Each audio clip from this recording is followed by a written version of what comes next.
الحمد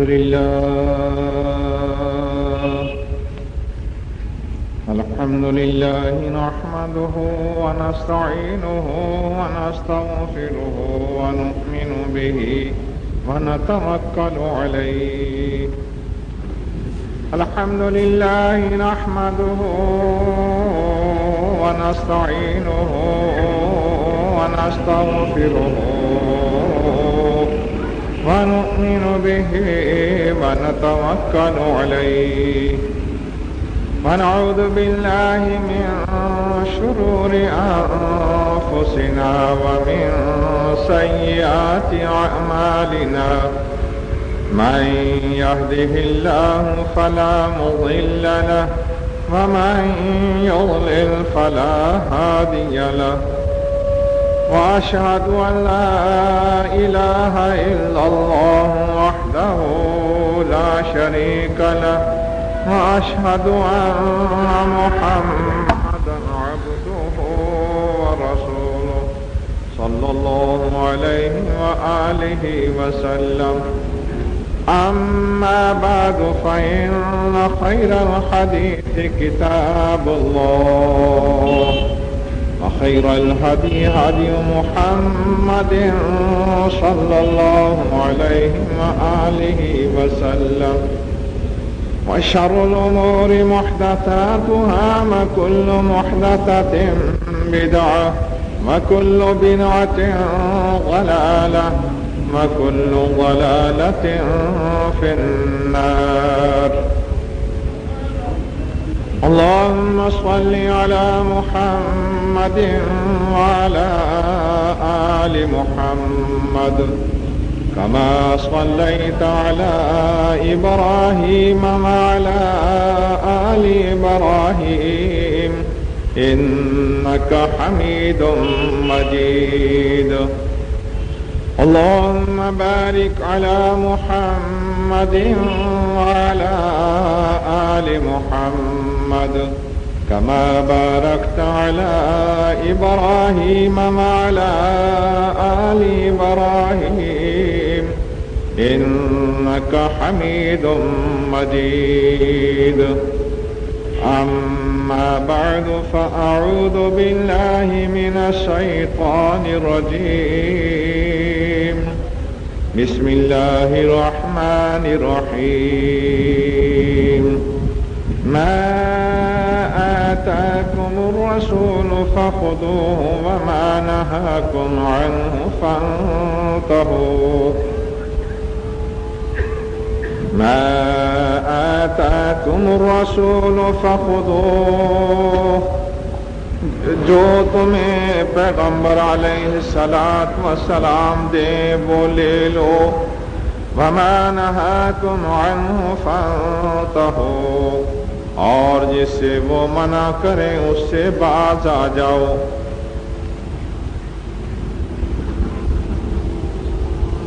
اللہ ذوالجلال والاکرام ہی تعریف کے لائق ہے. ہر قسم کی ثنا، ہر قسم کی بزرگی اسی کو زیب دیتی ہے. جناب رسول اللہ صلی اللہ علیہ وآلہ وسلم پر انگنت درود و سلام.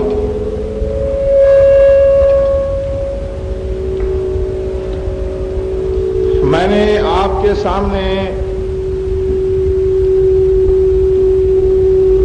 قرآن پاک کی آیت سورہ حشر کی 7ویں آیت تلاوت کی ہے اور اس کا ترجمہ پیش کیا ہے. اللہ سبحانہ و تعالی اس آیت شریفہ کے اندر یہ حکم دیتے ہیں کہ ان کو مسلمانوں کو اللہ تبارک و تعالی یہ حکم دیتے ہیں ما آتاکم الرسول فخذوہ، جو تمہیں میرے رسول صلی اللہ علیہ وآلہ وسلم دیں اس کو لے لو. وما نہاکم عنہ فانتہوا، اور جس سے میرے پیغمبر علیہ الصلوۃ والسلام تمہیں روکے اس سے باز آ جاؤ. آگے ہو کے بیٹھتے جائے گی، پیچھے بیٹھنے والوں آنے والوں کو تکلیف نہیں ہوگی، درمیان میں جگہ نہ چھوڑی۔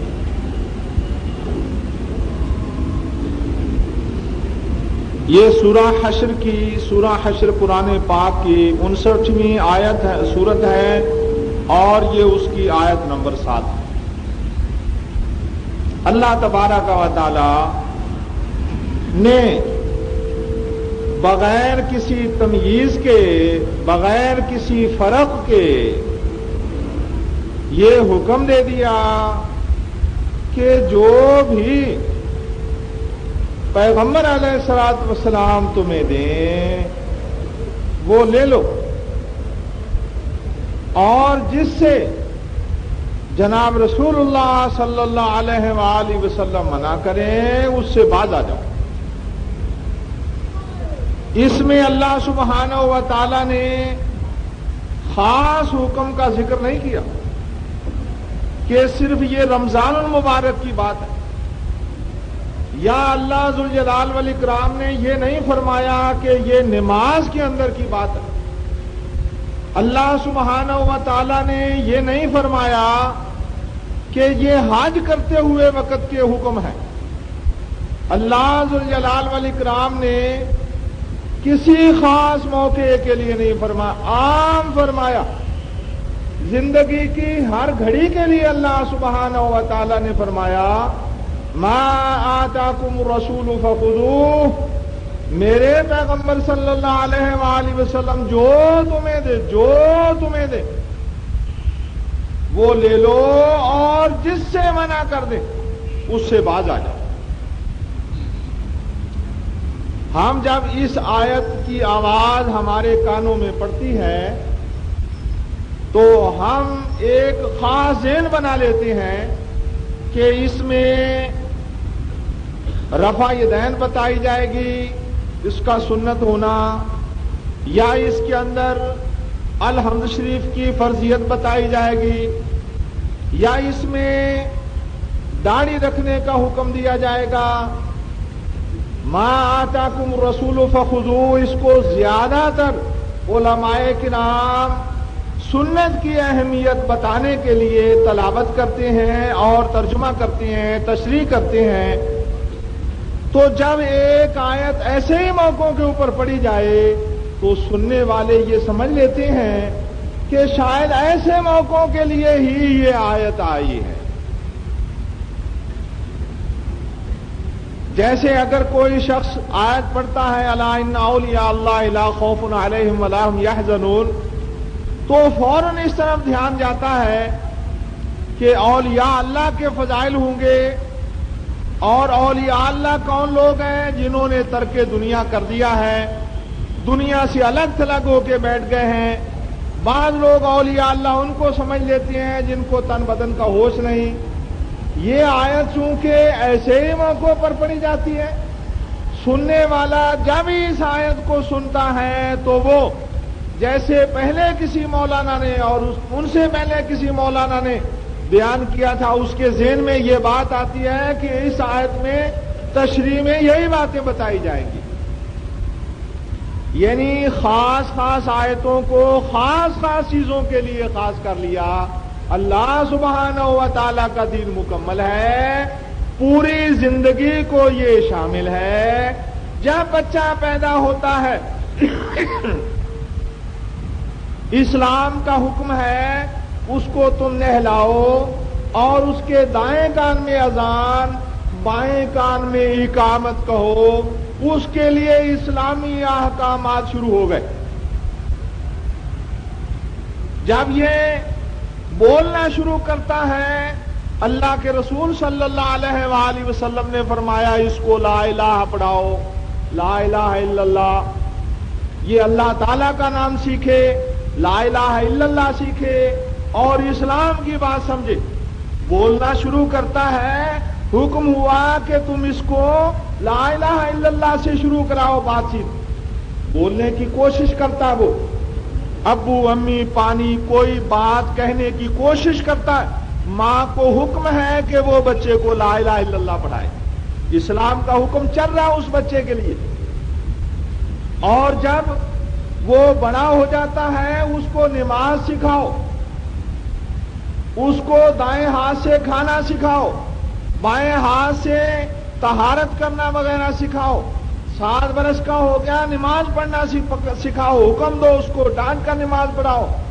10ویں برس میں چلا گیا مار کر نماز پڑھاؤ، اور جب وہ فوت ہو گیا تو اب اس کو غسل دے کے اس کا جنازہ پڑھو، اور جنازہ پڑھ کے اس کو قبرستان لے جاؤ، اور اس کو یا قبر کی مغرب کی سائڈ سے یا پائنتی کی طرف سے قبر میں اتارو، اور بسم اللہ وعلی ملت رسول اللہ پڑھ کے قبر میں اتارو، اور جب اس کو دفن کر دیا، مٹی اس پر ڈال دی، تو آپ اس کے لیے دعا کرو کہ یا اللہ اس کو سوال جواب میں ثابت قدم رکھنا۔ اب اس کا اسلام نے پیچھا چھوڑا۔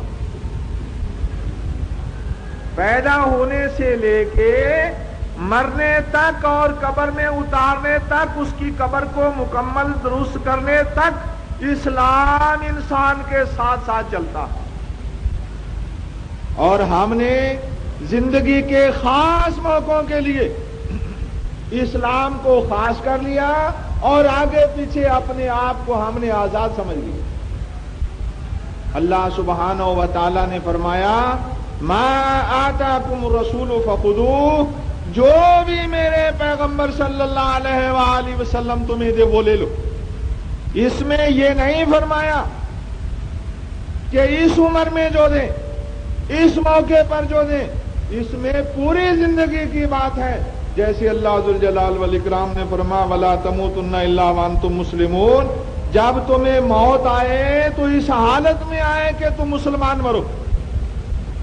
یعنی زندگی میں کسی وقت بھی موت آ سکتی ہے، جب موت آئے مرنے والا اسلام کی عین حالت کے اوپر ہو، اسلام اس کو زندگی کے کسی موقع پر آزاد نہیں چھوڑتا۔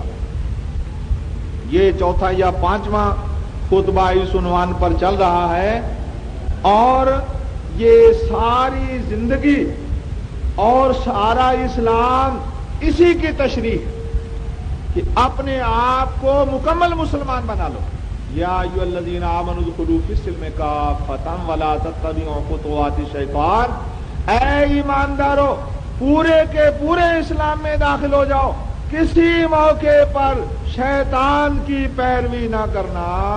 انہ لکم عدو مبین، وہ تمہارا کھلم کھلا زبردست ظاہر باہر دشمن ہے۔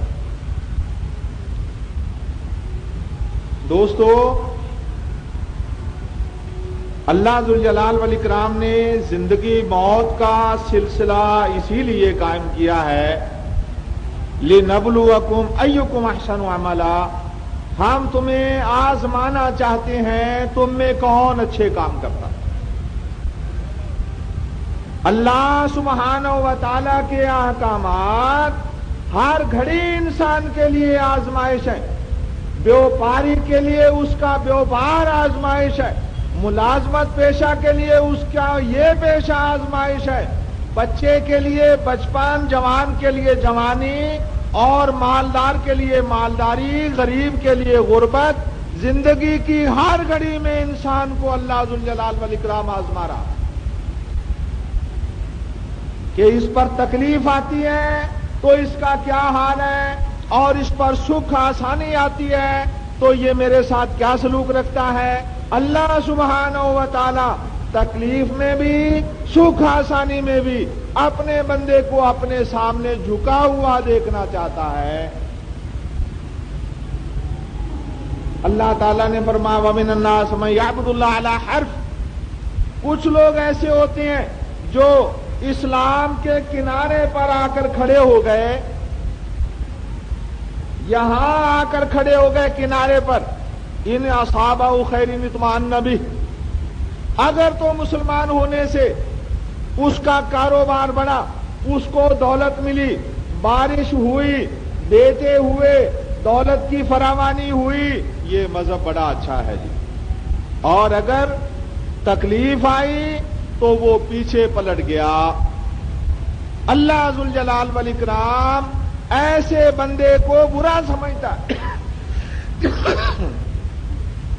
حدیث پاک نے فرمایا، جناب رسول اللہ صلی اللہ علیہ وآلہ وسلم نے کہا، بیس عبد الدرہم و عبد الدینار، روپے پیسے کا بندہ بڑا برا بندہ ہے، ان اعطی رضی وان لم یعط سخط، مل گیا تو خوش ہے اور اگر نہ ملا تو ناراض۔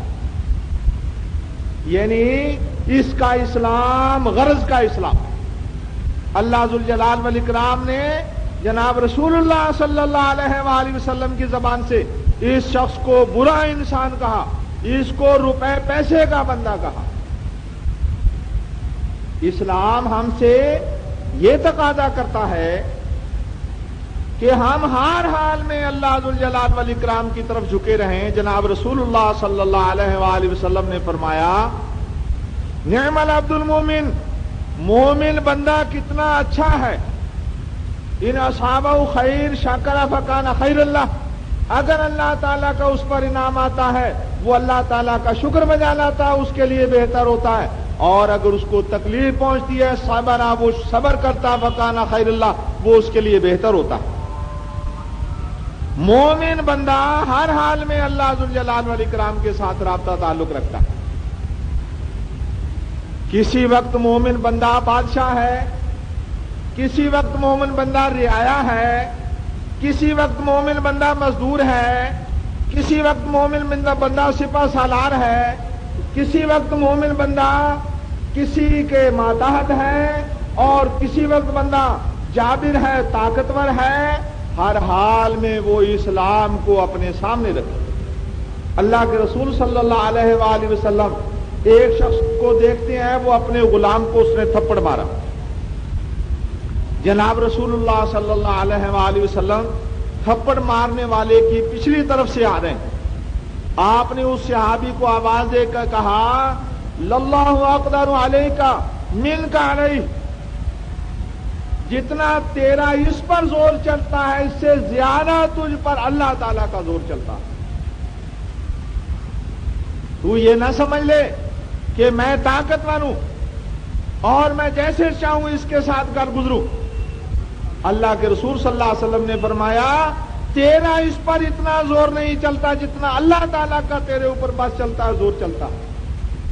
اللہ ذوالجلال والاکرام نے اپنے پیغمبر علیہ الصلوۃ والسلام کے ذریعے ایسے لوگوں کو ہدایت دے دی کہ تم اپنے آپ کو اللہ تعالیٰ کے سامنے جواب دہ سمجھو۔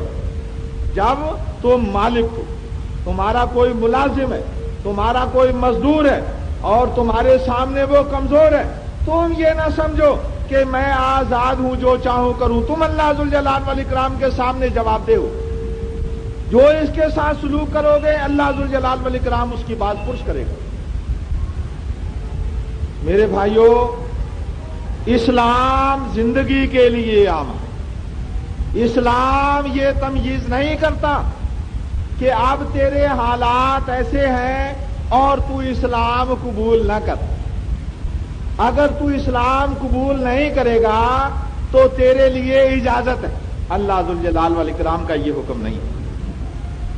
اللہ ذوالجلال والاکرام کا یہ حکم نہیں ہے کہ اسلام سخت ہے اور تیری طاقت سے باہر ہے، تو اسلام پر عمل نہ کر۔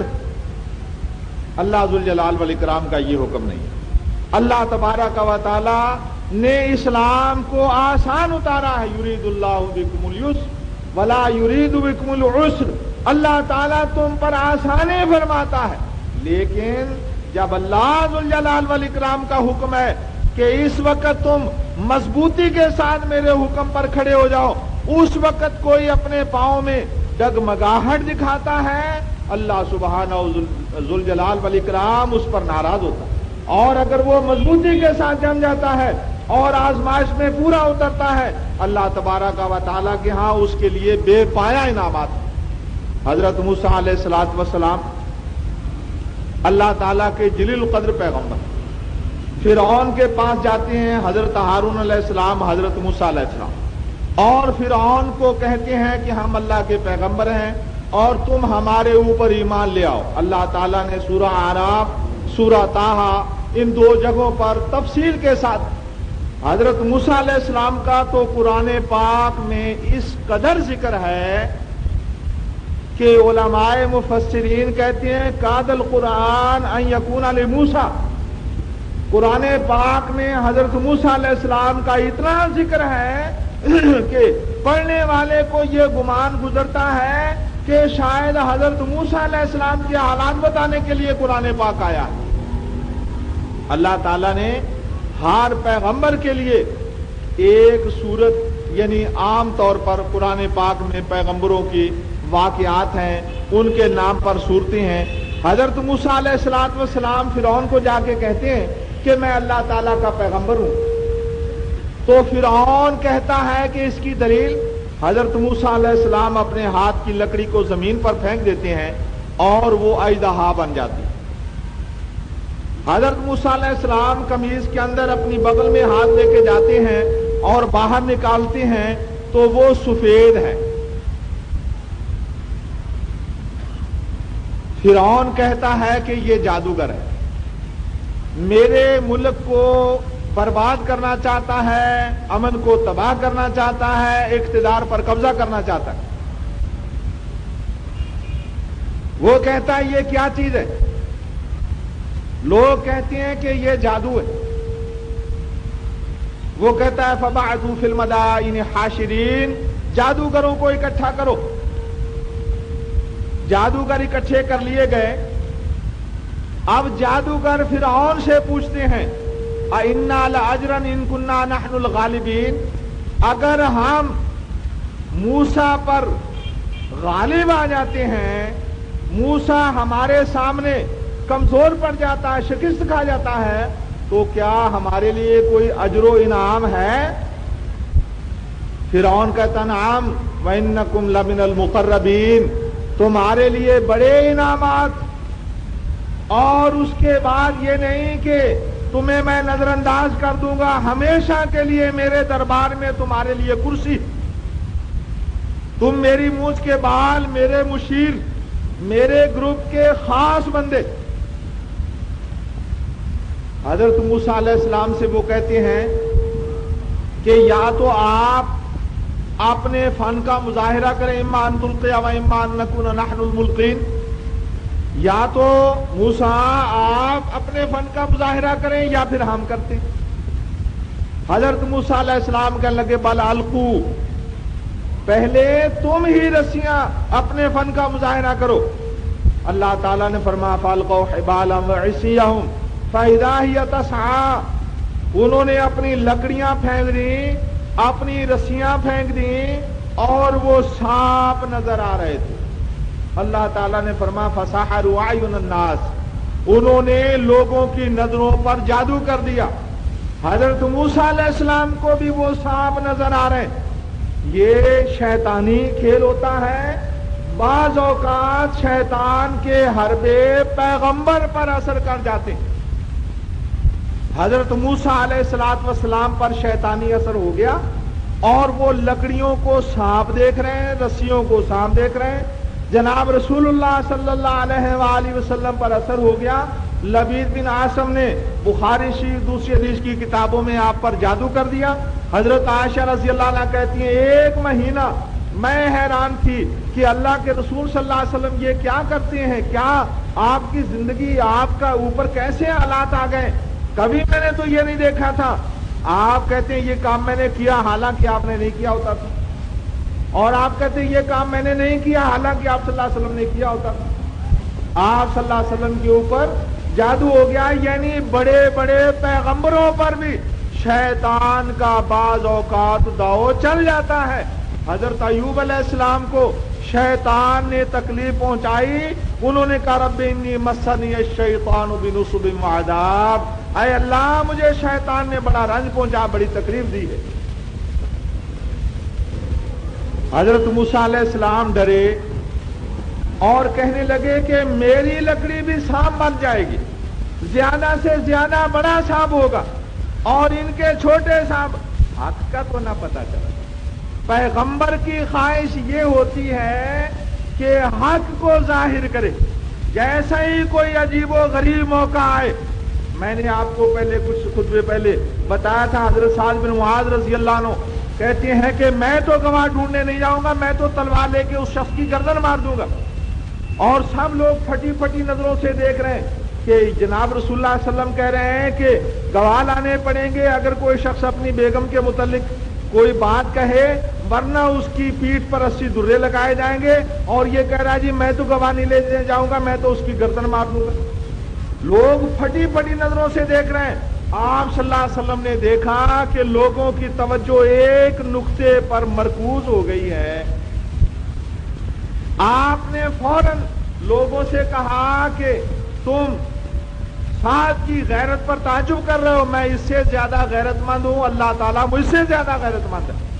اور اللہ تعالیٰ کو سخت غیرت آتی ہے اس وقت جب کوئی اس کا بندہ اس کی نافرمانی کرتا. پیغمبر علیہ السلام نے اس موقع سے کیسا فائدہ اٹھایا؟ آپ صلی اللہ علیہ وسلم کا ادھر بیٹا فوت ہو گیا حضرت ابراہیم، اور ادھر سورج کو گرہن لگ گیا.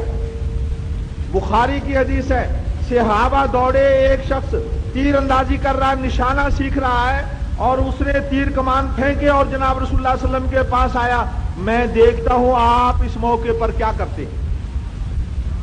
عرب کا یہ عقیدہ تھا کہ سورج کو گرہن اس وقت لگتا ہے جب کوئی عظیم انسان فوت ہوتا ہے یا پیدا ہوتا ہے. اور آج جناب رسول اللہ صلی اللہ علیہ وسلم کے صاحبزادے فوت ہوئے ہیں، لوگوں کی توجہ اس طرف ہے، وہ سب اکٹھے ہو کے آ گئے. آپ اس موقع سے فائدہ اٹھاتے ہیں. فرمایا سورج نہ کسی کے مرنے سے گرہن لگتا ہے نہ پیدا ہونے سے، یہ اللہ تعالیٰ کی نشانی ہے. اللہ تعالیٰ دکھاتا ہے میں جب چاہوں سورج کو بے نور کر دوں. لوگوں کی توجہ، زبردست توجہ سے یہ فائدہ اٹھایا. پیغمبر علیہ السلام حضرت موسیٰ علیہ السلام کہتی ہیں کہ لوگوں کی توجہ ایک نقطے پر مرکوز نہیں ہوگی، وہ بھی سام دکھا رہے ہیں، میں بھی سام دکھا رہا ہوں، فائدہ کیا ہوا؟ اللہ تعالیٰ نے فرمایا لا تخف انک انت الاعلی، ڈرو نہیں موسیٰ تمہارا غلبہ ہوگا. حضرت موسیٰ علیہ السلام نے اپنی لکڑی پھینکی اور ان کی لکڑیوں اور رسیوں کو حضرت موسیٰ علیہ السلام کی لکڑی سے بننے والا اژدہا ہڑپ کر گیا. اللہ کے پیغمبر کی لکڑی جو اژدہا بنا تھا وہ سانس لے رہا تھا، اس کی آنکھیں حرکت کر رہی تھی. اگر کوئی شخص اس وقت اس کے سر کو کچلتا اور ممکن ہوتا کچلنا، اس کے سر سے خون نکلتا. صحیح جس طرح کے انڈے سے سانپ پیدا ہوتا ہے اور وہ بڑا ہوتا ہے، وہ سانپ تھا حضرت موسیٰ علیہ السلام کی لکڑی سے بننے والا سانپ. اور جادوگروں کے سانپ در حقیقت لکڑیاں ہی تھیں، وہ ایک جادو کا اثر تھا، جیسے مسمرزم اپنا جسم کرتے ہیں اور اس کے ذہن کے اوپر اثر ڈالتے ہیں. حضرت موسیٰ علیہ السلام کا سانپ ان لکڑیوں کو ہڑپ کر گیا. اب وہ بات آتی ہے جس کو سنانے کے لیے میں نے یہ تمہید عرض کی. جب انہوں نے یہ دیکھا وہ کہنے لگے آمنا برب ہارون و موسیٰ فَأُلْقِيَ السَّحَرَةُ سُجَّدًا، سارے کے سارے جادوگر سجدے میں گر گئے اور کہنے لگے کہ ہم ہارون اور موسیٰ علیہ السلام کے رب پر ایمان لے آئے. فرعون نے کہا اِنَّهُ لَكَبِيرُكُمُ الَّذِي عَلَّمَكُمُ السِّحْرَ، یہ تمہارا بڑا استاد ہے جس نے تمہیں جادو سکھایا، اور تم اس کے شاگرد، یہ ایک منصوبہ تھا میں سمجھ نہیں سکا. اب پتا چلا تم میری اجازت کے بغیر جب اس پر ایمان لے آئے ہو، اب مجھے پتا چلا یہ تمہارا استاد ہے اور تمہارا سب کا ایک منصوبہ ہے. لَأُقَطِّعَنَّ أَيْدِيَكُمْ وَأَرْجُلَكُمْ مِنْ خِلَافٍ، میں کسی کا یہ بازو کاٹوں گا تو یہ ٹانگ کاٹوں گا، کسی کا یہ بازو کاٹوں گا تو یہ ٹانگ کاٹوں گا. وَلَأُصَلِّبَنَّكُمْ فِي جُذُوعِ النَّخْلِ، اور کھجوروں کے تنوں پر میں تمہیں سولی چڑھا دوں گا. وَلَتَعْلَمُنَّ أَيُّنَا أَشَدُّ عَذَابًا وَأَبْقَىٰ، تمہیں پتا چل جائے گا کہ فرعون کی سزا کتنی سخت. ایمان لے آئے حضرت موسیٰ علیہ السلام کے اوپر جادوگر ایمان لے آئے، اور ابھی ابھی ایمان لائے ہیں اور ایمان لانے سے پہلے وہ کہہ رہے ہیں اِنَّا لَأَجْرًا إِن كُنَّا نَحْنُ الْغَالِبِينَ، اگر ہم غالب آ گئے تو کچھ اجر ثواب ملے گا، کچھ بدلہ ملے گا۔ اس نے بدلہ ہی نہیں وعدہ کیا بلکہ اپنے دربار میں ایک مستقل کرسی کا وعدہ کیا۔ اور جب یہ ایمان لے آئے تو اس وقت وہ کہتے ہیں، جب فرعون نے یہ دھمکی دے دی تو وہ کہتے ہیں فَاقْضِ مَا أَنْتَ قَاضٍ، جو تیرے دل میں آتا ہے وہ تو کر گزر، انما تقضی هذه الحیات الدنیا، زیادہ سے زیادہ کیا کرے گا؟ یہ گردن کاٹ دے گا، یہ زندگی ختم کر دے گا، اس سے زیادہ تو کیا کرے گا؟ اور فرعون نے وہ سزا دی۔ فرعون اپنے کہنے سے باز نہیں آیا، اس نے وہ سزا دی۔ اللہ ذوالجلال والاکرام کے پیغمبر حضرت موسیٰ علیہ السلام نے جادوگروں سے یہ کہا کہ یہ بڑا سخت ظالم ہے، تم ایمان نہ لاؤ، یہ تمہیں ختم کر دے گا۔ یا انہوں نے کوئی کمزوری دکھائی؟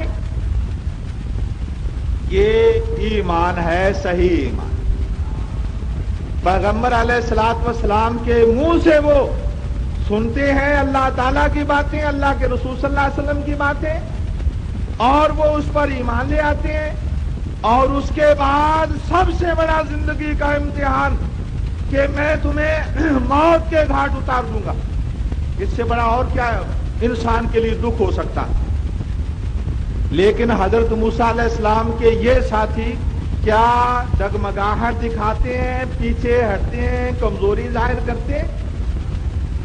ہم کاروبار کے اندر کوئی بڑی آزمائش نہیں، کاروبار کے اندر بیٹھے ہیں اور ہم کہہ رہے ہیں کہ نہیں جی اسلام پر تو چلا نہیں جا سکتا، اور حضرت موسیٰ علیہ السلام کے ساتھی کہتے ہیں نہیں اسلام پر چلا جا سکتا انسانوں کے لیے، کہ کبھی تم یہ کہو کہ اسلام انسان کے بس سے باہر ہے، یہ بات غلط ہوگی۔ ہم تمہارے جیسے انسان، ہمیں تمہاری طرح عزیز، اور دنیا کی آسائشیں ہمیں تمہاری طرح عزیز، لیکن ہم نے زندگی کی آسائشوں کا دھیان نہیں کیا۔ اور اگر تم کرو گے اور یہ کہو گے کہ اسلام پر چلنا مشکل ہے تو یہ تمہارا کہنا غلط ہو۔ سورہ تحریم کے اندر اللہ ذوالجلال والاکرام نے فرمایا ضرب اللہ للکافرین مثلا ضرب اللہ للمؤمنین مثلا امرأۃ فرعون، فرمایا اللہ تعالیٰ مومنوں کے لیے ایک مثال بیان کرتا ہے، فرعون کی بیگم کی مثال بیان کرتا اللہ ذوالجلال والاکرام۔ جب اس نے کہا رب ابن لی عندک بیتا فی الجنہ، اے اللہ میرے لیے اپنے ہاتھ جنت میں گھر بنا دے۔ فرعون کی بیگم حضرت آسیہ رضی اللہ تعالی عنہ، جب حضرت خدیجہ الکبریٰ رضی اللہ تعالی عنہ وفات پانے لگی، جناب رسول اللہ صلی اللہ علیہ وآلہ وسلم نے فرمایا، صحیح حدیث ہے، غالباً بخاری مسلم کی حدیث ہے، کہ تم اپنی سوکن کو میرا سلام کہہ دینا۔ یا رسول اللہ، آپ نے تو سب سے پہلے میرے ساتھ شادی کی اور میری زندگی میں آپ نے کبھی دوسری شادی نہیں کی، کون میری سوکن؟ جناب رسول اللہ صلی اللہ علیہ وسلم نے فرمایا آسیہ امرأۃ فرعون، وہ میری بیگم آسیہ فرعون کی بیگم، جنت میں وہ میری بیگم ہوگی۔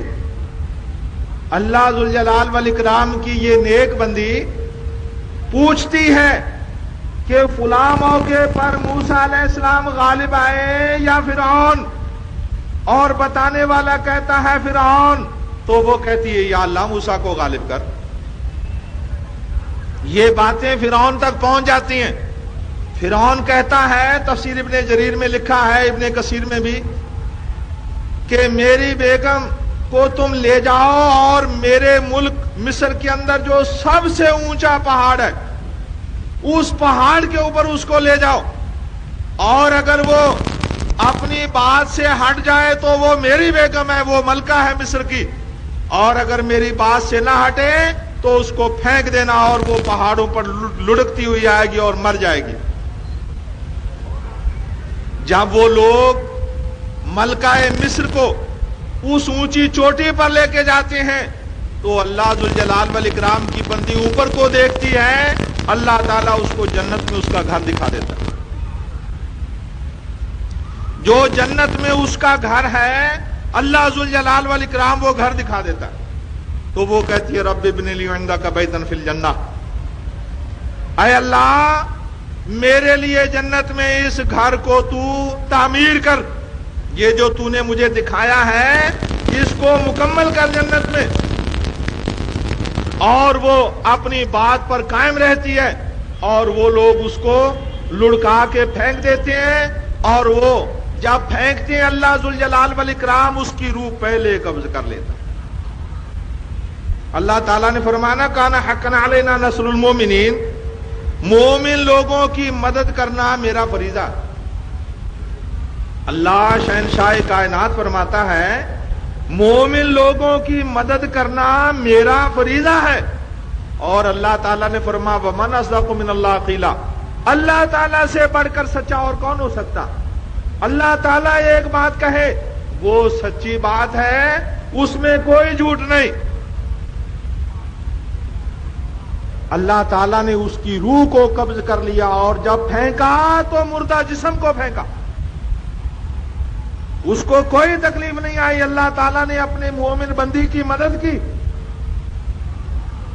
جب ایک بادشاہ نجران کا بادشاہ اس کے سامنے لڑکا آتا ہے، اس لڑکے کے عجیب و غریب کارنامے دیکھے اس بادشاہ نے. وہ سمندر میں ڈبونے کے لیے بھیجتا ہے، ڈبونے کے لیے جانے والی جو پلٹن ہے جو سپاہی ہیں وہ ڈوب جاتی ہیں اور وہ آ جاتا ہے. وہ پہاڑ سے پھینکنے کے لیے لڑکے کو بھیجتا ہے، جو دسا ساتھ جاتا ہے وہ لڑک کر گر جاتے ہیں، مر جاتے ہیں، لڑکا واپس آ جاتا ہے. اور بادشاہ حیران ہے کہ اب میں کیا کروں، اس کو کیسے ماروں. یہ اللہ کا نیک بندہ اس وقت وہی سوچتا ہے جو پیغمبر سوچا کرتے، موقع سے فائدہ اٹھانا. نجران شہر یمن کا ایک شہر ہے، اس میں بچے بچے کی زبان پر یہ بات ہے کہ بادشاہ مروانا چاہتا اور بچہ مر نہیں رہا. بچے بچے جیسے انتخابات تھے اور ایک حلقے کا زیادہ ہی چرچا تھا کہ اس حلقے میں کون غالب آتا ہے. لوگوں کی نظریں لگی ہوئی تھی اور ہر شخص یہی باتیں کر رہا تھا کہ وہ شخص ہارتا ہے یا برقرار رہتا ہے. یہ تو ایک چھوٹا واقعہ، بڑا واقعہ ہے. وہ ایک ایک بچہ بات کر رہا ہے، بادشاہ مروانا چاہتا، لڑکا مر نہیں رہا. جیسے پیغمبر زبردست لوگوں کی توجہ ایک طرف ہو جائے، ایک نقطے پر مرکوز ہو جائے اور ذہن ہر چیز سے خالی ہے، اب جو کہا جائے گا ذہن میں اتر جائے گا. وہ لڑکا اس پالیسی پر، پیغمبروں کی پالیسی پر عمل کرتا ہے.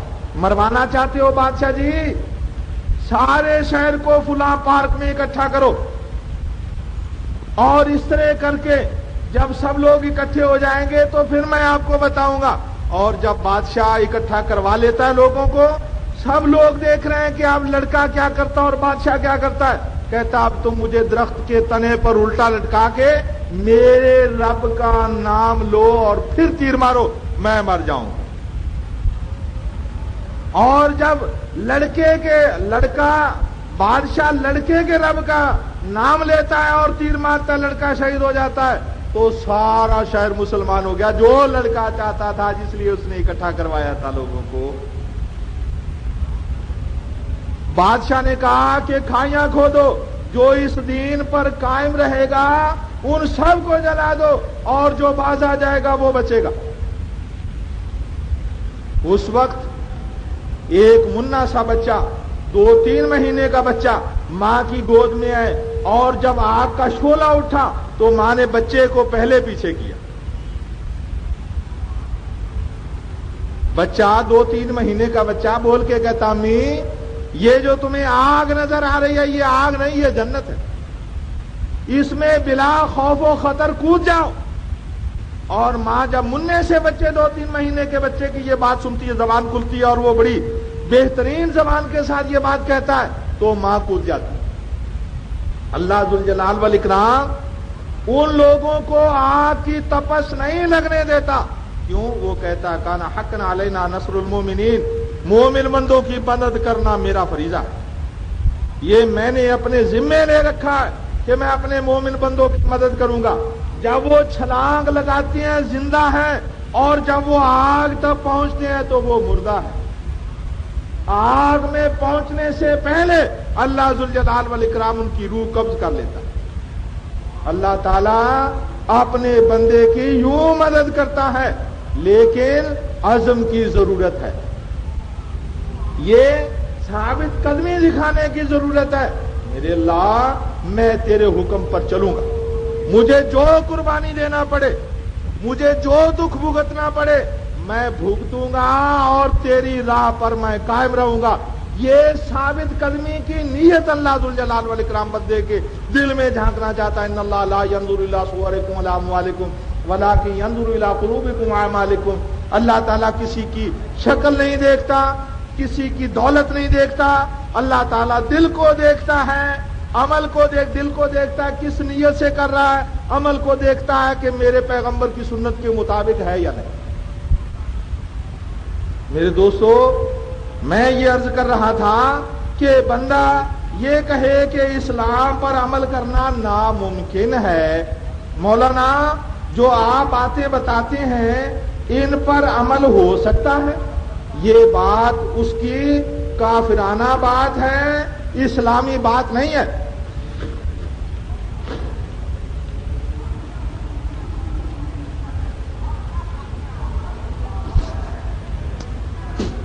اللہ تعالیٰ کے نیک بندوں نے اللہ تعالیٰ کے حکموں پر قربانیاں دے کر ثابت کر دیا ہے کہ نہیں، اللہ تعالیٰ کا حکم، اللہ تعالیٰ کا دین، اللہ تعالیٰ کا اسلام یہ عمل کرنے کے قابل ہے، یعنی آسان ہے۔ کوئی کہے کہ عمل کرنا ناممکن ہے، ممکن نہیں، ممکن العمل ہے۔ یہ بات اللہ تعالیٰ نے لوگوں کے سامنے ایک نشان کے طور پر رکھ دی، تاریخ کے ہر دور میں اور زندگی کے ہر شعبے میں۔ آپ اس بات کو کھنگال کر اگر دیکھیں گے، آپ کو زندگی کے ہر شعبے میں ایسے لوگ مل جائیں گے جو اللہ تعالیٰ کے حکم پر عمل کرتے ہیں۔ بیوپاری آپ کو ایسے مل جائیں گے۔ کراچی میں ایک سٹور میں آگ لگ گئی تو ایک شخص کہنے لگا نہیں جی میرا مال نہیں جلے گا، لوگ کہنے لگے فلاں گودام میں آگ لگ گئی، کہنے لگا جی میرا بھی مال تو وہاں ہے لیکن میرا مال نہیں جلے گا۔ یہ سچی بات ہے، اور اس کا مال نہیں جلا۔ لوگوں نے کہا اتنے وثوق سے تم نے کیسے کہہ دیا؟ کہنے لگا میں نے آج تک اللہ تعالیٰ کی نافرمانی نہیں کی، اور میں پوری زکوٰۃ ادا کرتا ہوں، اور جب کسی غریب مسکین محتاج ضرورت مند کو دیکھتا ہوں میں خرچ کرتا ہوں اللہ کے نام پہ۔ مجھے یقین تھا کہ میرا رب میرے مال کی حفاظت کرے گا۔ مسند احمد کی حدیث ہے، جناب رسول اللہ صلی اللہ علیہ وآلہ وسلم نے فرمایا کہ ایک عورت جہاد پر گئی، پہلی امتوں میں جہاد پر گئی، اور جب واپس آئی تو گھر میں چرخہ نہیں اور ایک دو بکریاں نہیں، تو وہ اللہ ذوالجلال والاکرام سے اپنی عرضداشت اللہ تعالیٰ کے سامنے پیش کرنے لگی۔ آپ صلی اللہ علیہ وسلم نے اس کی نقل اتار کے دکھائی۔ صحابی نے یہ نہیں بتایا کہ آپ صلی اللہ علیہ وسلم نے کس طرح اس کی نقل اتاری، صحابی نے یہ کہا کہ آپ نے اس کی نقل اتار کر ہمیں دکھائی۔ کس طرح نقل اتاری وہ حدیث میں نہیں، آپ صلی اللہ علیہ وسلم نے اس کی مناشدت یعنی یہ مناجات اور اس کے اللہ تعالیٰ کے سامنے گڑ گڑانے کا قصہ اپنے عمل سے بتایا، اور کہنے لگی یا اللہ میں تو جہاد پر گئی تھی، میرا چرخہ کیسے گم ہو گیا، میری بکریاں کیسے گم ہو گئیں۔ اور اللہ کے رسول صلی اللہ علیہ وسلم نے فرمایا فَظَلَّتْ تُنَاشِدُهُ، وہ اسی طرح گڑ گڑاتی رہی حتیٰ کہ اللہ تعالیٰ نے اس اللہ کے حکم کے ساتھ اس کا چرخہ اس کے گھر میں آ گیا، اس کی بکریاں اس کے گھر میں آ گئی۔ کوئی چرخہ اٹھا کے لیے آ رہا ہے، کوئی بکریاں ہاں کے لیے آ رہا ہے، اس کے سامنے اس کے گڑ گڑاتے ہوئے اس کی بکریاں اور اس کا چرخہ آ گیا۔ اللہ تعالیٰ جو اس کے حکموں پر عمل کرے اس کو بے یار و مددگار نہیں چھوڑتا، یہ اس کا وعدہ ہے اور جو اس کا وعدہ وہ سچا ہے۔ سبحان ربک رب العزت عما یصفون وسلام علی المرسلین۔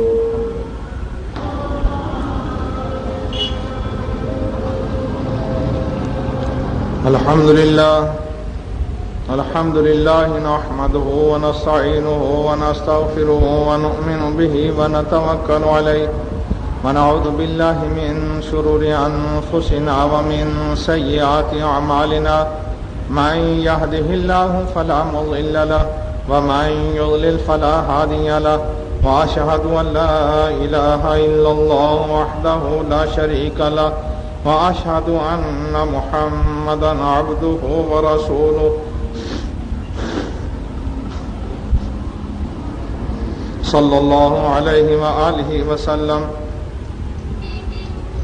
أما بعد فإن خير الحديث كتاب الله وخير الهدي هدي محمد صلى الله عليه وآله وسلم وشر الأمور محدثاتها وكل محدثة بدعة وكل بدعة ضلالة وكل ضلالة في النار أما بعد فأعوذ بالله من الشيطان الرجيم بسم الله الرحمن الرحيم ما آتاكم الرسول فخذوه وما نهاكم عنه فانتهوا جو تم میرے رسول صلی اللہ علیہ وآلہ وسلم دیں وہ لے لو اور جس سے منع کریں اس سے باز آ جاؤ۔ اللہ سبحانہ و تعالیٰ نے اسلام کے ہر حکم کے بارے میں مسلمانوں کو حکم دیا کہ جو میرے پیغمبر علیہ الصلوۃ والسلام تمہیں دیں وہ تم لے لو اور جس سے پیغمبر علیہ الصلوۃ والسلام منع کریں اس سے باز آ جاؤ۔ اللہ کے رسول صلی اللہ علیہ وآلہ وسلم کی بات ماننا جنت میں جانا ہے اور آپ کی مخالفت کرنا دوزخ میں جانا ہے۔ وَمَن يُشَاقِقِ الرَّسُولَ مِن بَعْدِ مَا تَبَيَّنَ لَهُ الْهُدَىٰ وَيَتَّبِعْ غَيْرَ سَبِيلِ الْمُؤْمِنِينَ، جو شخص ہدایت کے واضح ہو جانے کے بعد پیغمبر صلی اللہ علیہ وآلہ وسلم کی راہ چھوڑ دے گا اور مومنوں کا طریقہ چھوڑ کر دوسرا طریقہ اپنا لے گا، نُوَلِّهِ مَا تَوَلَّىٰ، وہ جدھر جائے گا ہم جانے دیں گے، وَنُصْلِهِ جہنم، اور اس کو آخرت میں دوزخ میں جلائیں گے، وَسَاءَتْ مَصِيرًا، اور وہ بہت برا ٹھکانہ ہے۔ اللہ کے رسول صلی اللہ علیہ وآلہ وسلم نے کتنی سخت تکلیفوں کے اندر اللہ تعالیٰ کے حکم کو واشگاف دو ٹوک واضح الفاظ میں پہنچایا، اور جب آپ کی زندگی میں آخری حاجہ آپ صلی اللہ علیہ وآلہ وسلم عرفات کے میدان میں خطبہ دے رہے ہیں اور آپ فرماتی ہیں الا حل بلغتم، لوگوں بتاؤ کیا میں نے اللہ تعالیٰ کے حکم سنا دیے؟ تو لوگ کہتے ہیں اللہم نعم، جناب آپ نے اللہ کے حکم سنا دیے۔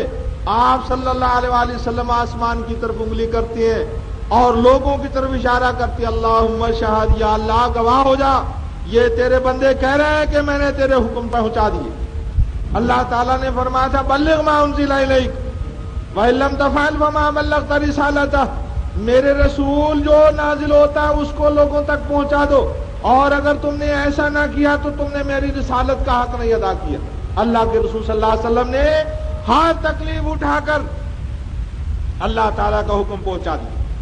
ایک جنگ کے اندر جناب رسول اللہ صلی اللہ علیہ وسلم خچر پر سوار ہیں غزوہ حنین میں، اور صحابہ آپ کا ساتھ چھوڑ کر بھاگ کھڑے ہوتے ہیں۔ بات لمبی ہے، مختصر عرض کروں، جناب رسول اللہ صلی اللہ علیہ وسلم کس سواری پر ہیں؟ خچر پر، اور خچر گھوڑے سے کم دوڑتا۔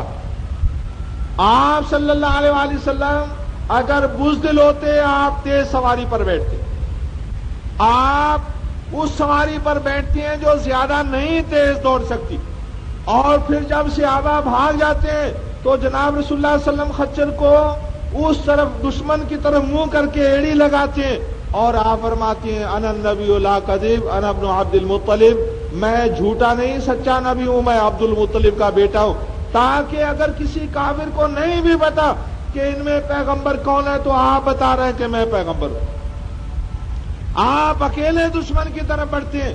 آپ صلی اللہ علیہ وآلہ وسلم نے کوئی کمزوری دکھائی؟ جناب رسول اللہ صلی اللہ علیہ وآلہ وسلم تو جی اللہ کے رسول تھے. ہم اللہ کے رسول کو کیسے پہنچ سکتے ہیں؟ اسی لیے اللہ تعالیٰ نے اپنے رسول انسان بھیجے. اللہ تعالیٰ نے اپنے رسول اسی لیے انسان بھیجے، بشر بھیجے. لوگ کہتے ہیں جی اللہ کے رسول بشر نہیں تھے. کتنے بڑے نادان ہیں وہ لوگ. اسلام کا پتہ ہی صاف ہو جاتا ہے اگر آپ بشر نہیں تھے. اگر پیغمبر بشر نہیں تھے تو پتہ ہی صاف ہو گیا. میں کہہ سکتا ہوں جی آپ نمازیں پڑھ سکتے تھے، آپ تو بشر نہیں تھے. آپ کو کھانے کی ضرورت نہیں تھی، آپ کو ضروریات زندگی کی ضرورت نہیں تھی. آپ کر سکتے تھے، میں نہیں کر سکتا.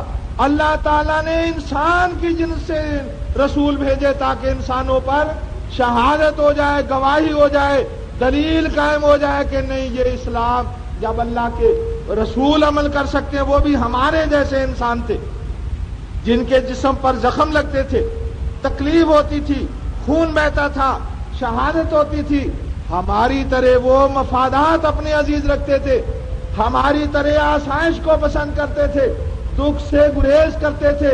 جب انہوں نے یہ کیا ہم کیوں نہیں کر سکتے؟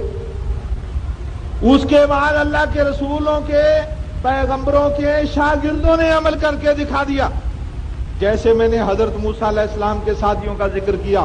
جناب رسول اللہ صلی اللہ علیہ وسلم کے ساتھی، ان کو کیا کیا تکلیفیں دی جاتی ہیں.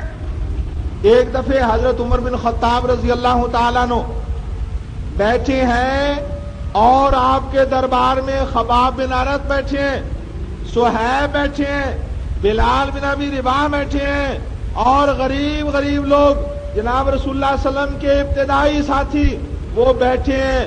اور حکیم بن حزام، بڑا رئیس سردار قریش کا، وہ باہر پارلیمنٹ کے دروازے پر کھڑا ہے. ابو سفیان باہر دروازے پر کھڑا ہے، اور بڑے بڑے قریش کے سردار باہر دروازے پر کھڑے ہیں. ابو سفیان کہتا آج جیسی رسوائی کبھی نہیں ہوئی، آج رسوائی کی انتہا ہو گئی. ہم بڑے بڑے سردار باہر کھڑے اور غریب لوگ اندر عمر بن خطاب کے پاس بیٹھے، امیر المومنین کے پاس. حکیم بن حزام رضی اللہ تعالیٰ عنہ کہنے لگے یعنی مسلمان ہے، ابو سفیان رضی اللہ عنہ مسلمان ہے، رسول اللہ صلی اللہ علیہ وسلم کے سسر بھی ہیں، امیر معاویہ رضی اللہ عنہ کے والد گرامی، اور حکیم بن حزام رضی اللہ عنہ بھی ذل قدر صحابی ہیں. حکیم بن حزام کہنے لگے ابو سفیان اگر یہاں تک بات رہ جائے تو پھر کوئی مذائقہ نہیں، دنیا میں یہ ہو جائے تو پھر کوئی مذائقہ نہیں. دعا کرو عاقبت میں نہ ہو جائے کہ یہ جنت میں بیٹھے ہو اور ہم جنت کے دروازے پر کھڑے ہو. یہ لوگ کیسی کیسی تکلیفوں اٹھا کے جناب رسول اللہ صلی اللہ علیہ وسلم کے اوپر ایمان لائے، اور ہم نے آپ کے لیے کیا کیا منصوبے بنائے. مسلمانوں کے ساتھ ہم نے کون کون سی جنگیں لڑی یہ تمہیں اچھی طرح معلوم ہے. اور انہوں نے کیا کیا تکلیفیں اٹھائیں. حضرت عمر بن خطاب رضی اللہ عنہ فرماتے ہیں بتاؤ آج میرے دل میں ایک بات آئی ہے، ہم ذرا اس کی یاد تازہ کر لیں. جب تم شروع میں جناب رسول اللہ صلی اللہ علیہ وسلم کے اوپر ایمان لائے تمہیں کیا کیا تکلیفیں اٹھانے پڑی.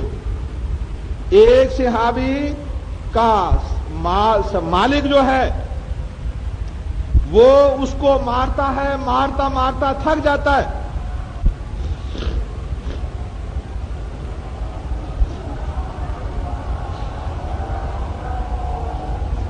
اور پھر دم لینے کے بعد تازہ دم ہو کے پھر مارنا شروع کر دیتا ہے. ایک غریب انسان کا کسی نے پیسہ دینا ہے، وہ کہتا میاں وہ میرے پیسے دو جو تم نے میرے پیسے دینے. تو وہ کہنے لگا کہ اچھا تم یہ بتاؤ کہ قیامت آئے گی. وہ دینے والا کافر ہے، لینے والا مسلمان ہے، غریب ہے، رسول اللہ صلی اللہ علیہ وسلم کا صحابی ہے. تم بتاؤ قیامت آئے گی؟ ہاں جی قیامت آئے گی. اچھا یار پھر ایسا کرو قیامت کو ہی لے لے. یہ تو چھوٹی بات ہے.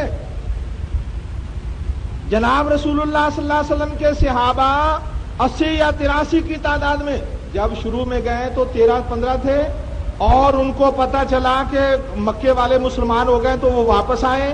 جب مکے کے قریب پہنچے پتہ چلا یہ خبر غلط تھی، پھر واپس ہوئے، ان کے ساتھ اور بھی مسلمان گئے۔ انہیں حضرت عثمان بن عفان رضی اللہ تعالیٰ عنہ اور جناب رسول اللہ صلی اللہ علیہ وسلم کی صاحبزادی جو حضرت عثمان رضی اللہ عنہ کے ساتھ نکاح تھا، حضرت رقیہ رضی اللہ عنہ، وہ ان کی بیگم، یہ بھی پہلی دفعہ ہجرت کرتے ہیں۔ اور آپ صلی اللہ علیہ وسلم پوچھتے تھے عثمان کو کسی نے دیکھا ہے حبشے میں؟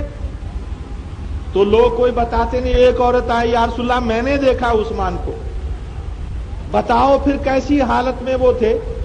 تو وہ کہنے لگی کہ آپ کی صاحبزادی حضرت عثمان کی بیگم گدھے پر سوار تھی اور حضرت عثمان اس کو ہاں کر لیے جا رہے تھے۔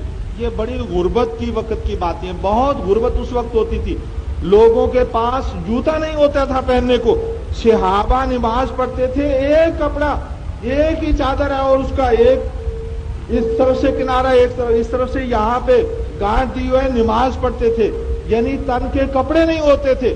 رسول اللہ صلی اللہ علیہ وسلم کے صحابہ ایک جنگ پر گئے، ایک کھجور 3 آدمیوں کے حصے میں آئی، لو بھائی 15-20 منٹ تم چوس لو، پھر مجھے دے دینا، میں چوس لوں گا، پھر میں اس کو دے دوں گا، ایک کھجور 3 آدمیوں کے حصے میں۔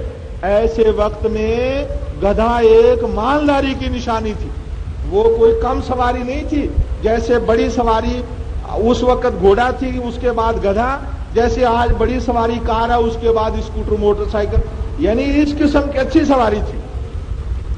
آج جب گدھے کا نام لیتے ہیں تو لوگوں کے دل میں کچھ وہ نفرت سی پیدا ہوتی ہے، اس وقت حالات بڑے غربت کے تھے۔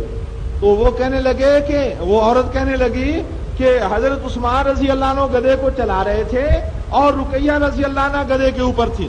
آپ صلی اللہ علیہ وسلم نے فرمایا کہ اللہ تعالیٰ ان کا ساتھی ہو، لوط علیہ السلام کے بعد سب سے پہلے مہاجر حضرت عثمان ہے۔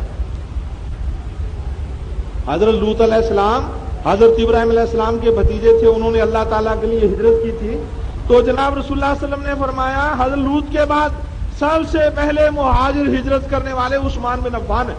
انہوں نے وہاں پر کیا جا کے تکلیفیں اٹھائیں، جب وہاں پہنچے حبشے میں کیا تکلیفیں اٹھائیں؟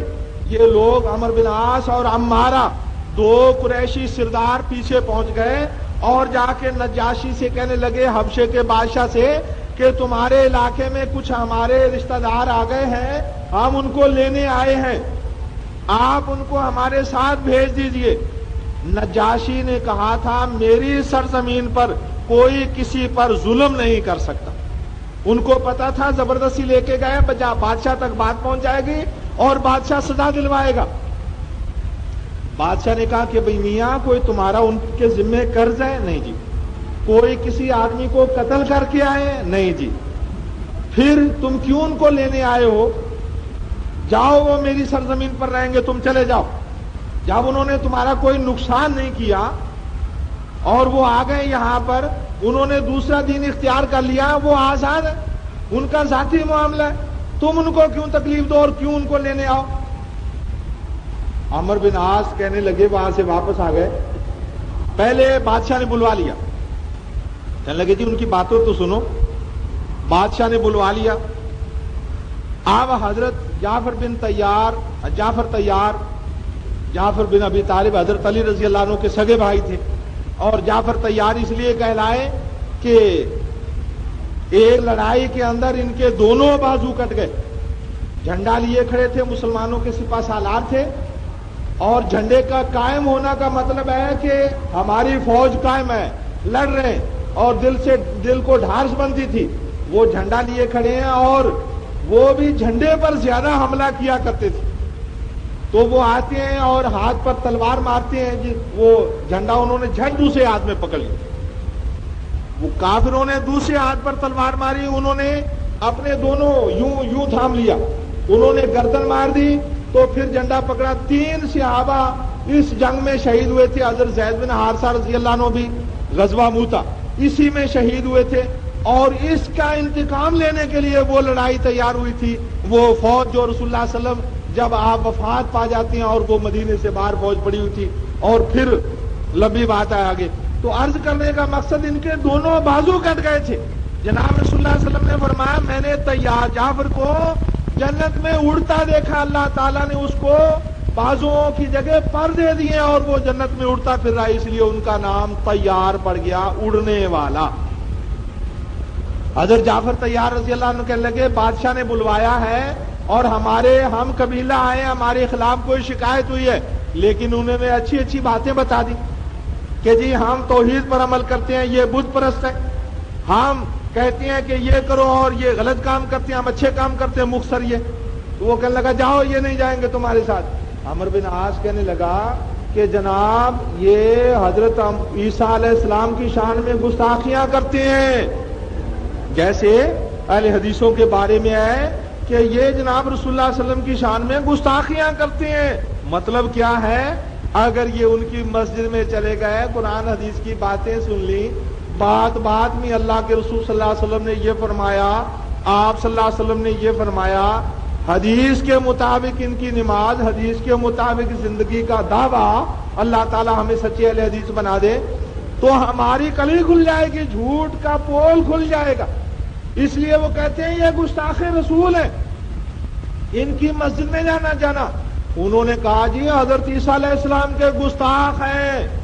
عمرو بن عاص کہنے لگا کیونکہ وہ عیسائی اللہ تعالیٰ کا بیٹا مانتے ہیں حضرت عیسیٰ علیہ السلام کو، اور ان کو بشر کہنا ان کی شان میں گستاخی، جیسے جناب رسول اللہ صلی اللہ علیہ وسلم کو بشر کہنا ہمارے کچھ نادان بھائیوں کی نظر میں گستاخی۔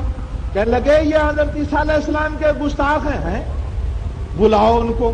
حضرت جعفر رضی اللہ عنہ کہنے لگے کہ آپ سنا ہے یہ شکایت پہنچی ہے، آپ بتاؤ کیا کہیں۔ تو لوگ کہنے لگے کہ جی دیکھو اب ہم پردیس میں ہیں اور ہمارے لیے حالات بڑے ہی ناگفتابے ہیں، تو ہمارے لیے بڑی مشکل کا موقع آ گیا، ہم کیا کریں؟ لیکن سب نے کہا دیکھو اسلام کو نہیں چھوڑنا، جو میں پوائنٹ آپ کو بتانا چاہتا ہوں اس واقعہ سے، یعنی کسی گھڑی میں مسلمان بندہ اسلام کو نہ چھوڑے۔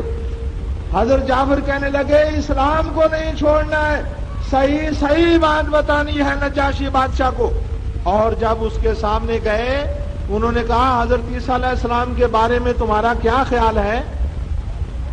کہنے لگے جی حضرت عیسیٰ علیہ السلام اللہ تعالیٰ کے بندے تھے اور اللہ تعالیٰ کی وہ روح تھی جو اللہ تعالیٰ نے جبرائیل علیہ السلام کے ذریعے حضرت مریم کے جسم میں ڈالی تھی۔ کہہ دیا کہ وہ اللہ تعالیٰ کے بندے تھے، اور یہ عیسائیوں کے عقیدے کے بالکل خلاف۔ عیسائی ان کو ایک یعنی رب ہی کہتا ہے، ایک فرقہ تو ایک فرقہ خدا کا بیٹا کہتا ہے، وہ ان کو بندہ نہیں کہتے۔ جیسے ہمارے ہاں عقیدہ آ گیا نا، جو عرش پہ مستوی تھا خدا ہو کر اتر پڑا مدینے میں مصطفیٰ ہو کر، یہ کوئی نیا عقیدہ نہیں، پہلی امتوں میں بھی پیغمبروں کے ساتھ یہی یعنی لوگوں نے عقیدہ رکھا، اور وہ حضرت عیسیٰ علیہ السلام کے بارے میں عیسائیوں نے یہ عقیدہ اختیار کر لیا۔ لیکن حضرت جعفر طیار نے یہ ڈر دل میں رکھ کر، اور آپ کے ساتھیوں نے یہ دل میں ڈر رکھ کر کہ ہمیں یہ مار دیں گے، یہ گریز نہیں کیا، سچی بات بتا دی۔ میرا عرض کرنے کا مقصد ہمارے اوپر آج کون سا جان کا خطرہ ہے کہ ہم اسلام پر عمل نہیں کرتے؟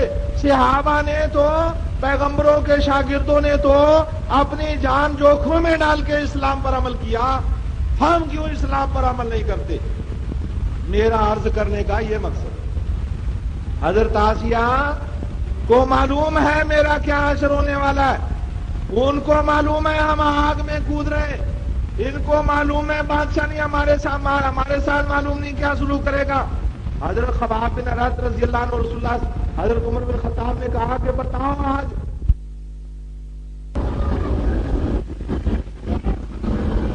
حضرت عمر رضی اللہ عنہ کہنے لگے اس کی بات بتاؤ یہ کیسے چلی؟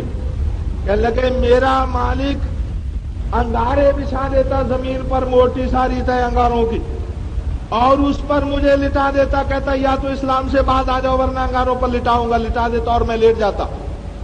اس طرح یہ میری پیٹھ جلی۔ اللہ تعالیٰ نے ان کو بچا لیا تکلیف سے، لیکن پیٹھ جلی۔ میرے رب کے لیے آسان ہے کھال جل جائے اور روح کو تکلیف نہ ہو۔ اللہ تعالیٰ اپنے بندے کی مدد کرتا ہے۔ جناب رسول اللہ صلی اللہ علیہ وسلم کی حدیث ہے، جب کسی مجاہد کو گولی لگتی ہے تلوار لگتی ہے اور اس کی جان جاتی ہے، آپ صلی اللہ علیہ وسلم نے فرمایا اس کو چیونٹی کاٹنے جتنی تکلیف ہوتی ہے۔ اور آپ نے جو فرمایا حق فرمایا، جو فرمایا سچ فرمایا، شک کرنے والا کافر ہے، آپ کی بات سچی۔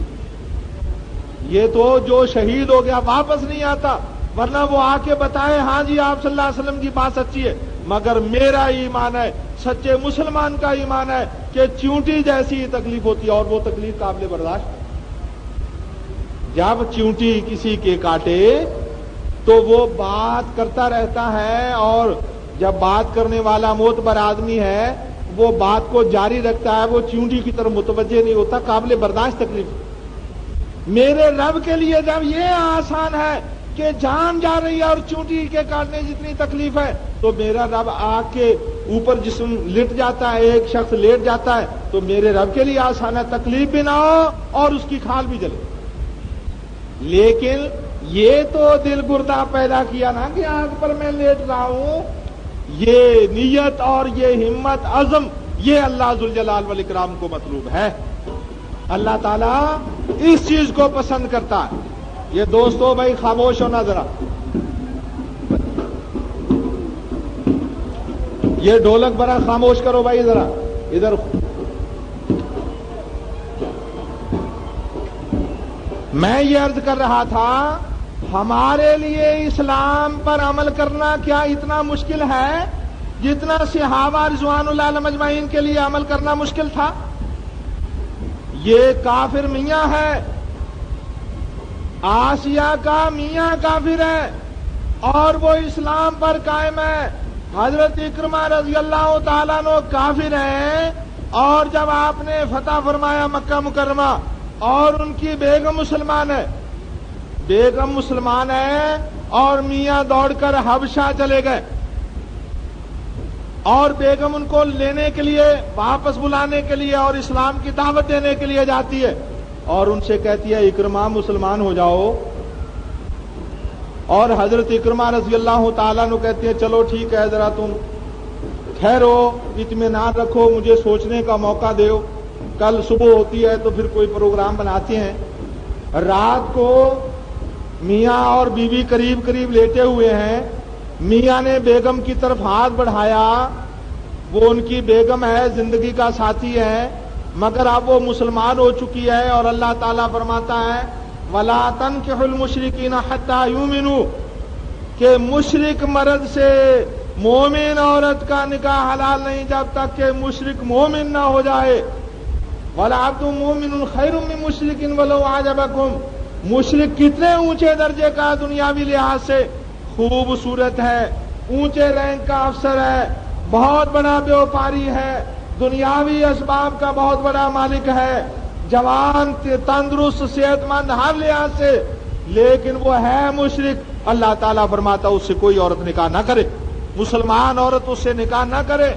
وَلَعَبْدٌ خَيْرٌ مِّن مُشْرِكٍ وَلَعَبْدٌ مُؤْمِنٌ خَيْرٌ مِّن مُشْرِكٍ، اگر ایک طرف وہ اونچا دنیاوی لحاظ سے اونچا انسان ہے اور ایک طرف دنیاوی لحاظ سے کمزور انسان ہے، بٹیارا ہے، موچی ہے، جوتیاں کاٹنے والا ہے، کوئی اور مزدوری کرنے والا ہے، مگر وہ ہے مومن، اللہ تعالیٰ مومن عورت سے کہتا ہے اس مرد سے نکاح کر لے، اور اس دنیاوی لحاظ سے اونچے مرد کے ساتھ نکاح نہ کر۔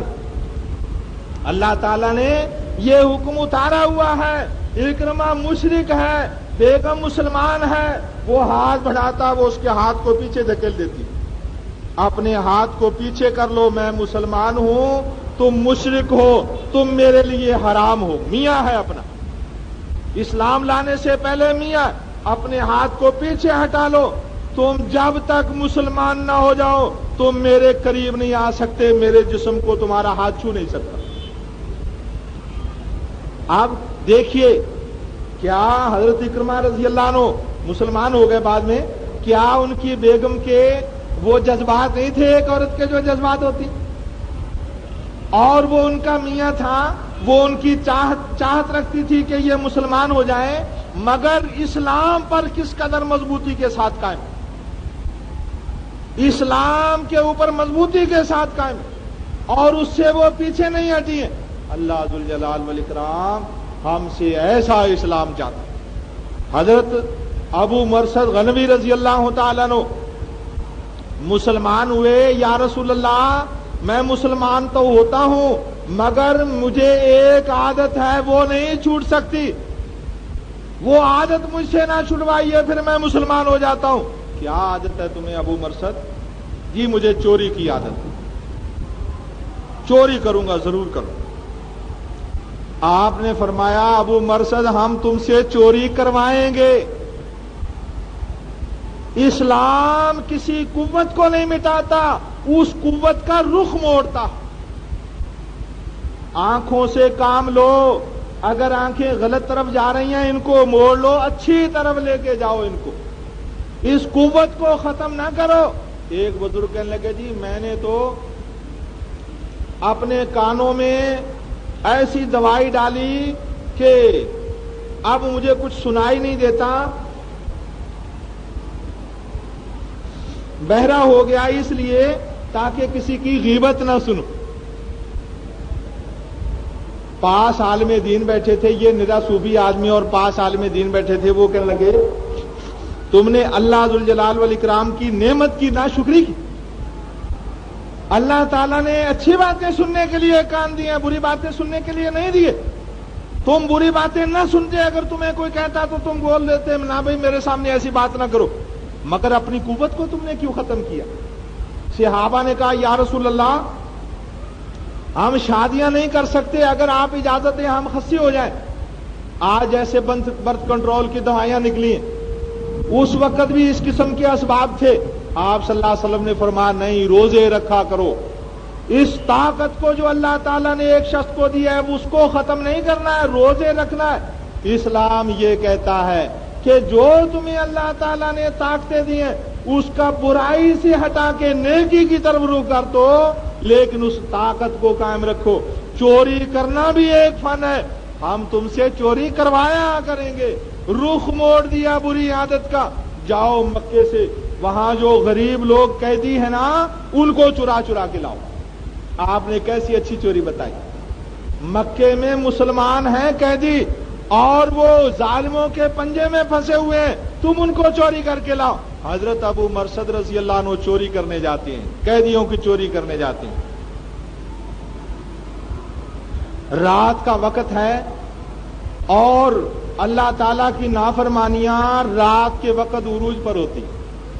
جو اللہ کے نافرمان ہیں اللہ بچائے, بلیک آؤٹ ہوتا ہے نا شہروں میں تو بے حیائی بڑھ جاتی, خرابی بڑھ جاتی.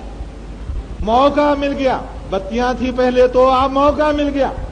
ظالم لوگ, اللہ کے نافرمان لوگ رات کو کھل کھیلتے ہیں.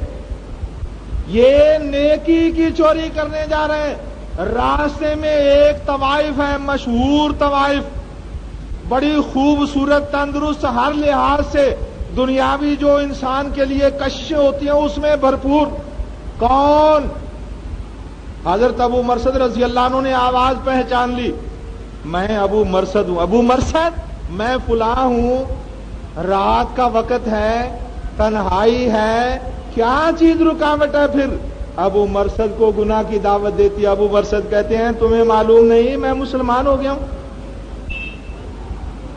تمہیں معلوم نہیں میں مسلمان ہو گیا ہوں, میرے لیے یہ حرام ہے. ابو مرثد مجھے معلوم ہے تم قیدیوں کو لینے آئے ہو. بھاگ گئی, وہ سمجھدار عورت تھی. میں شور مچا دوں گی, تمہیں لوگ پکڑ لیں گے کہ مسلمان آیا اس کو پکڑ کے قتل کر دو ورنہ میری بات مانو. ابو مرثد کہتے ہیں جو چاہو کر گزرو, اللہ کی نافرمانی نہیں کر سکتا. تنہائی ہے. ابو مرثد رضی اللہ عنہ خود جوان ہے, بھرپور جوانی ہے. کیا دل کے اندر جذبات نہیں جو ایک جوان انسان کے اندر دل میں جذبات ہوا کرتے؟ جذبات نہیں, اور گناہ میں کوئی رکاوٹ نہیں. اور پھر دل میں اس عورت کی یہ عزت ہے, دل میں یہ چاہت ہے کہ واپس گئے تو رسول اللہ صلی اللہ علیہ وسلم سے کہتے ہیں یا رسول اللہ مجھے اجازت دے دیجئے میں اس طوائف سے نکاح کر لوں. آپ صلی اللہ علیہ وسلم فرماتے ہیں کہ کوئی پاک باز مرد کسی طوائف سے نکاح نہیں کر سکتا, تمہارے لیے حرام ہے جب تک وہ مسلمان نہ ہو جائے, طائب نہ ہو جائے.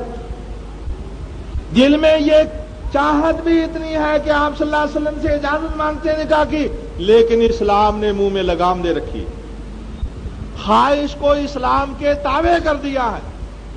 میرے دوستو آج ہمارے لیے کیا رکاوٹ ہے؟ ہم کیوں نہیں مسلمان؟ اللہ تعالیٰ کے عذاب قسم قسم کی شکلوں میں ہم پر آتے ہیں، اس لیے کہ ہم اللہ کے مسلمان بندے نہیں۔ لوگ اگر کہیں اسلام مسلمان بننا مشکل ہے، جھوٹ بولتے ہیں وہ لوگ جھوٹ بولتے ہیں۔